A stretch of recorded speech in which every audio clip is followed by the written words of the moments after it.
Hello everyone, কেমন আছো তোমরা? আশা করছি তোমরা সবাই অনেক ভালো আছো। আমিও অনেক ভালো আছি। আজকে আমি তোমাদের সাথে শেয়ার করবো একটা আই মেকআপের টিউটোরিয়াল। ভিডিওটা স্কিপ না করে পুরোটা দেখতে থাকো। চলো স্টার্ট করি। তো ফার্স্টেই আমি আই মেকআপের বেসটা করে নিয়ে পাউডার দিয়ে সেট করে নিলাম বেসটা।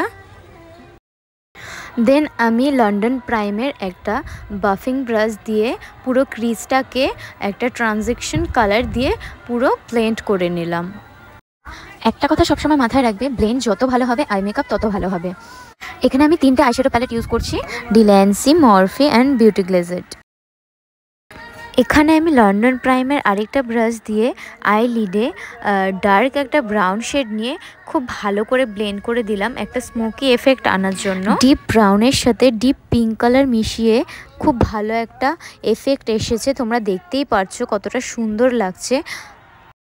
এখন চোখের নিচটা করব। তো ফার্স্টে যে কালারটা নিয়েছিলাম ট্রানজিশন কালারটা, ওটা খুব ভালো করে বাফিং ব্রাশটা দিয়ে ব্লেন্ড করে নিলাম।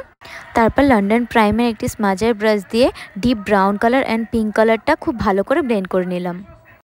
তারপর আইলিডে একটি শিমার কালার অ্যাড করে দিলাম আই মেকআপটা আরও এনহ্যান্স করার জন্য। তারপর আমি এখানে একটা ফেসেস কানাডার কাজল ইউজ করেছি, সেটাকে খুব ভালো করে স্মাজও করে দিয়েছি। তো আই মেকআপটা কমপ্লিট হওয়ার পর এমন লাগছে। কেমন হয়েছে তোমরা অবশ্যই জানাবে। ভালো লাগলে অবশ্যই like, comment, share and subscribe করতে একদম ভুলবে না। তোমরা সবাই সুস্থ থেকো, ভালো থেকো আর আমাকে অনেক সাপোর্ট করো।